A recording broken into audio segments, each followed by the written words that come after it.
ইমানদারের জন্য সবচেয়ে কঠিন বিষয় হলো তার চরিত্রের হেফাজত। সবচেয়ে কঠিন বিষয়গুলোর একটি হলো চরিত্রের হেফাজত।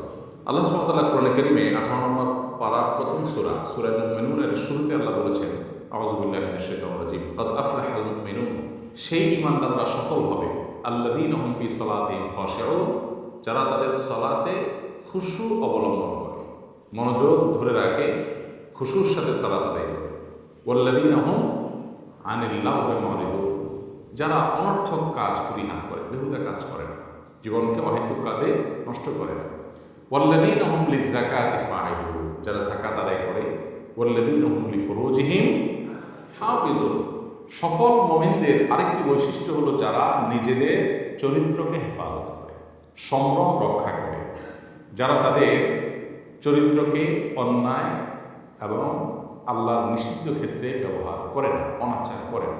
এই মানুষগুলোর সম্পর্কে আল্লাহ বলেছেন আরও কিছু গুণ বৈশিষ্ট্য যাদের আমানত অঙ্গীকার রক্ষা করবে। আল্লাহ বলেছেন শেষে এসে, উলাইকা হুমুল ওয়ারিসুন আল্লাযীনা ইয়ারিসুনাল ফিরদাউসা হুম ফিহা খালিদুন। এই বৈশিষ্ট্যের মানুষরাই হলো জান্নাতুল ফিরদাউসের মালিক হবে, তারা জান্নাতুল ফিরদাউসের মালিক হবে, ওয়ারিস হবে। দুনিয়ার মতো না, একটা জমির মালিক হলাম আমি, আমার বাপ মরে গেল, এরপর আমি মালিক হলাম, হতে হতে 40-50 বছর বয়স হয়ে গেল, এরপরে আর 20-30 বছর পরে আমি নিজেই চলে গেলাম। এটা মালিক হওয়া না, এটা দারোয়ানি করা। 20-30 বছর টেক কেয়ার করলাম আমি, এরপর আবার আমার ছেলে মালিক, আরেকজন মালিক হয়ে গেল। কিন্তু জান্নাতুল ফিরদাউসের মালিক যে হবে সে অনন্তকালের জন্য মালিক হবে। আল্লাহ আমাদেরকে সেটা মালিক হওয়ার তৌফিক দান করুন। নবী করিম সাল্লাল্লাহু আলাইহি ওয়াসাল্লাম বলেছেন, মাইয়াতমান লিমা বাইনা লিহিয়াইহি ওয়া মা বাইনা রিজলাইহি আদমান লাহুল জান্নাহ। যে ব্যক্তি তার দুই চোয়ালের মধ্যবর্তী অঙ্গ অর্থাৎ মুখ, এটাকে নিয়ন্ত্রণ করবার দায়িত্ব নিবে এবং দুই পায়ের মধ্যবর্তী অঙ্গ অর্থাৎ তার সম্ভ্রম, ইজ্জত, চরিত্র, সেটাকে সংরক্ষণ করা, হেফাজত করা, অপাত্রে অননুমোদিত ক্ষেত্রে ব্যবহার করা থেকে বিরত রাখা দায়িত্ব যে নিবে নিজেরটা নিজে, নবীজি বলেছেন আদমান লাহুল জান্নাহ, আমি তার জান্নাতের দায়িত্ব নিলাম। সোজা কোনো কথা নয়, জান্নাতের দায়িত্ব নিয়েছে নবী করিম সাল্লাল্লাহু আলাইহি ওয়াসাল্লাম। কার জন্য? যে নিজের জবান এ মুখ দিয়ে হারাম খাবে না, হারাম বলবে না, আর তার ইজ্জত সম্ভ্রমকে হেফাজত করবে, অপাত্রে ব্যবহার করবে না। এমনকি কেউ যদি হস্তমৈথুন করে সেও অপাত্রে ব্যবহার করবে, কারণ এটা অনুমোদিত পাত্র নয়। তো অনুমোদিত ক্ষেত্র ছাড়া কেউ যৌনাচার করে না। এইটুকুর কন্ট্রোল যদি কেউ করতে পারে নিজের ব্যাপারে এবং জিম্মাদারি নিতে পারে, তাহলে নবীজি তার জান্নাতের দায়িত্ব নেবে ইনশাআল্লাহ। ভাইরা আমার, এমনিতেই নবী করিম সাল্লাল্লাহু আলাইহি ওয়াসাল্লাম আরো 1450 বছর আগে বলে গেছেন কি? তিনি বলেছেন যে আমার উম্মতের জন্য এর চেয়ে বড় কোনো ফিতনা আমি রেখে যাইনি। তিনি বলেছেন, মা তারাকতু বাদি ফিতনাতান আদাল্লু আলার রিজালি মিনান নিসা। পুরুষদের জন্য নারীদের চাইতে বড় পরীক্ষার কোনো বিষয় আর আমি রেখে গেলাম না। একজন পুরুষ দুনিয়াতে তার জন্য সবচেয়ে চ্যালেঞ্জের বিষয় হলো নারী ঘটিত ইস্যুতে সে নিজেকে পবিত্র রাখা, পরিচ্ছন্ন রাখা, তার চরিত্রকে কালিমা এবং কলুষ থেকে, হারাম সম্পর্ক থেকে মুক্ত রাখা। এটার মতো কঠিন কাজ, এর মতো কঠিন পরীক্ষা পৃথিবীতে আরেকটা নবী বলেছেন আমি রেখে চাইনি। এটা সেই সময়ের কথা। এখন আপনার যে ওপেন কালচার গোটা পৃথিবীতে প্রমোট করা হচ্ছে, গোটা পৃথিবীতে আজ যে মানুষকে বিভিন্নভাবে উন্মাদনা তৈরি করবার খুব বাজে একটা প্রচেষ্টা আমরা দেখতে পাচ্ছি, যে নিজের চরিত্রকে হেফাজত করার মতো কঠিন আরেকটা কাজ আজকের পৃথিবীতে। তাহাজ্জুদের নামাজ পড়া যত কঠিন, ভোর রাতে উঠে, 5 ওয়াক্ত নামাজ তো বটেই, ফজর নামাজ জামাতের সাথে পড়া যত কঠিন, এমনকি হালাল উপার্জন করা আজকাল যত কঠিন। সবচেয়ে কঠিন কাজগুলোর একটা হলো হালাল উপার্জন করা। এটা যত কঠিন, এর চাইতেও বেশি কঠিন হলো নিজের চরিত্রকে কি করা, হেফাজত করা। এই জন্য ডক্টর খন্দকার আব্দুল্লাহ জাহাঙ্গীর রহমাতুল্লাহ আলাইহি বলতেন যে, তিনি তার কথা বলতেন যে আমার মতো দাড়ি পাকা বুড়ো মানুষ 5 ওয়াক্ত নামাজের পাশাপাশি তাহাজ্জুদের নামাজ, নফল নামাজ পড়ে আল্লাহকে খুশি করা আমার জন্য যতটা কঠিন হবে, তোমরা যারা যুবক আছো শুধু যদি একটা চ্যালেঞ্জ নাও যে আমাদের চরিত্রে কোনো কালিমা লাগতে দেব না, এবং তুমি যদি সাকসেস হও তাহলে আমার চাইতে তুমি সফল হয়ে গেলে। আমার তাহাজ্জুদের চাইতে শুধু তোমার চরিত্রটাকে হেফাজত করা বেশি উত্তম হয়ে গেল। এই জন্য এই চ্যালেঞ্জটা আমাদের নিতে হবে। ইমানদার সে নিজেকে নিয়ন্ত্রণ করবার সক্ষমতার অধিকারী হতে হবে।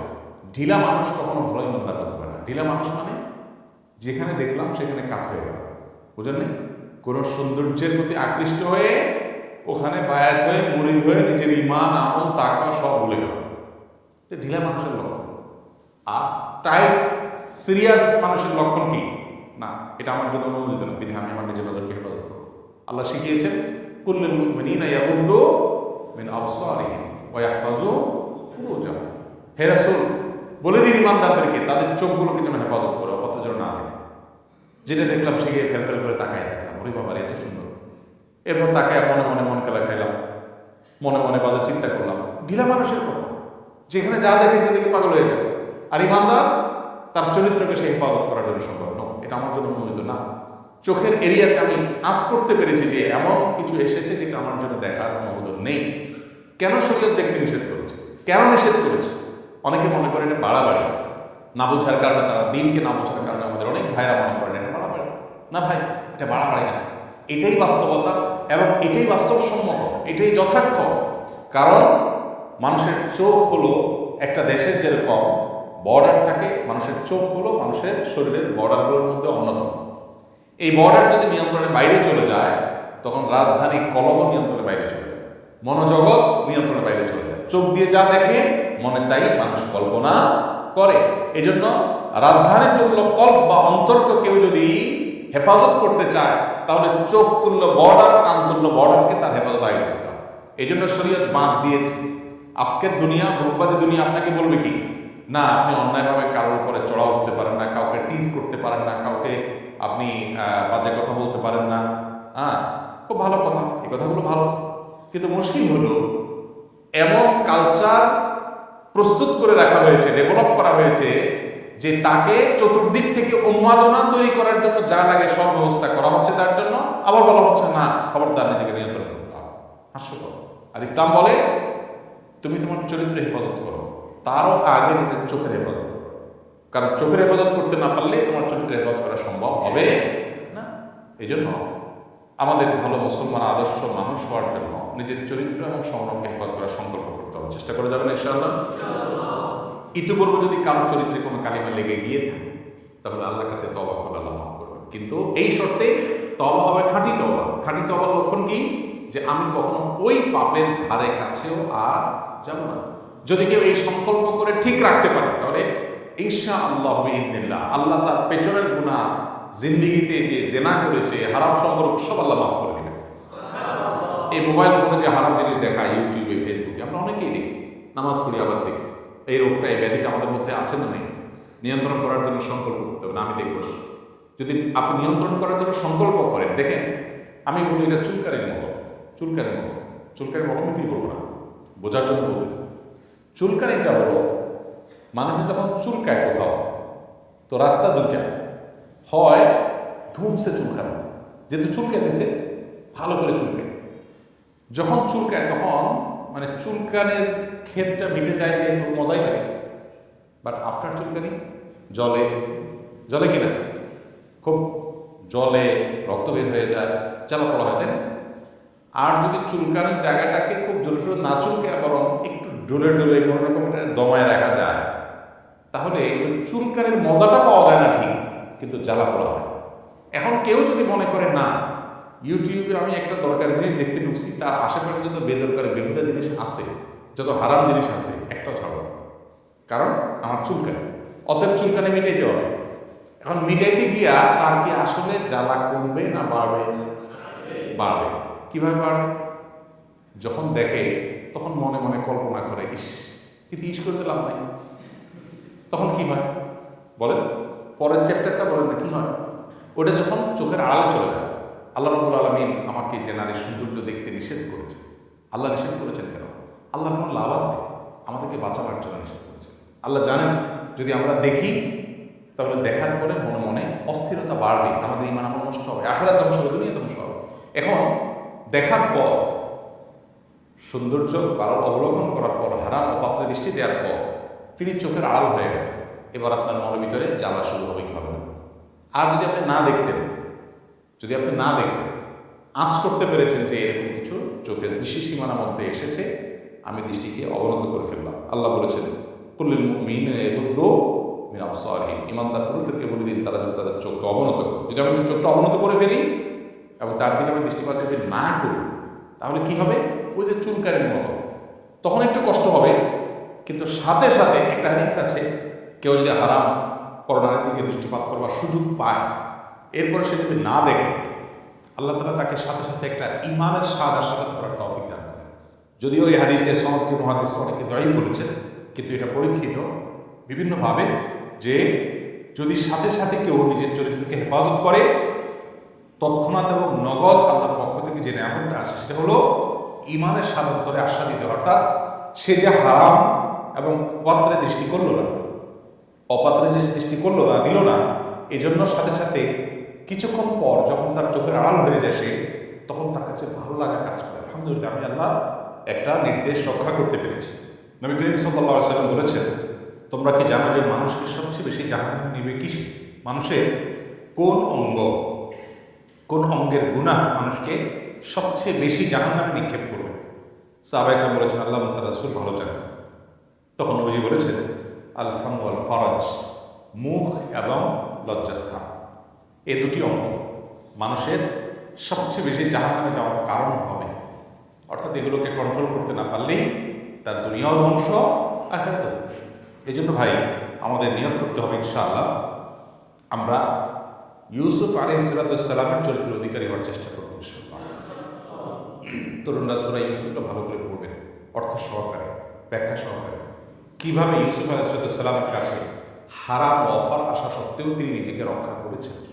আরশের নিচে যে 7 শ্রেণী মানুষকে আল্লাহ তাআলা ছায়া দিবেন, এর ভিতরে এক শ্রেণী মানুষ হলেন সেই মানুষ যে মানুষ রাজুলুন দাআতহু ইমরাআতুন যাতু মানসাবিন ওয়া জামাল, যে পুরুষকে কোনো সুন্দরী এবং সম্ভ্রান্ত নারী হারাম রিলেশনের অফার করবে, প্রেমের প্রস্তাব দিবে, অবৈধ সম্পর্কের হারাম সম্পর্কে অফার করবে, আর সে বলবে ইন্নী আখাফুল্লাহ, আমি আল্লাহকে ভয় করি।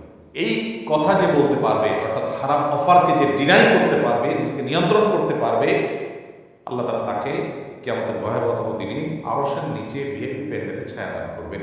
তো এই জন্য ভাই এই চ্যালেঞ্জটা নেব তো ইনশাআল্লাহ।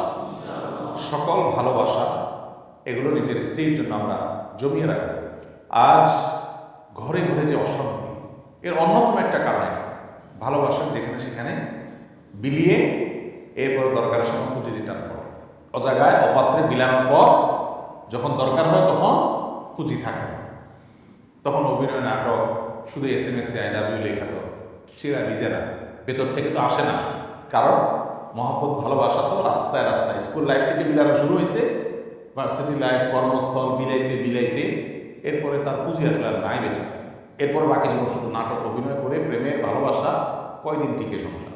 এই জন্য তুলনামূলকভাবে দেখবেন হুজুরদের যত দোষ দেন, যত ত্রুটি বলেন না কেন, অন্তত বউয়ের সাথে সম্পর্কের ক্ষেত্রে বা তালাকের হার কম হওয়ার ক্ষেত্রে আলেমরা হুজুররা একটু হলেও আগায় থাকে।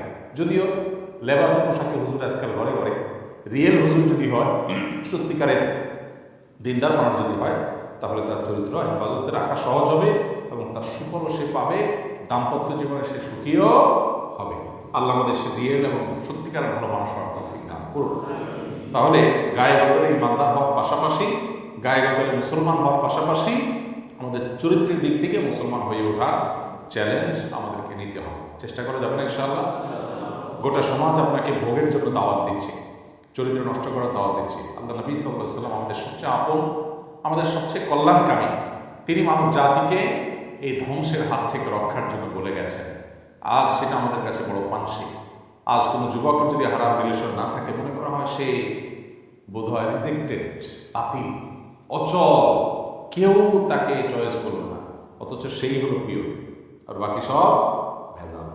আল্লাহ আমাদের পিওর হওয়ার তৌফিক দান করুন।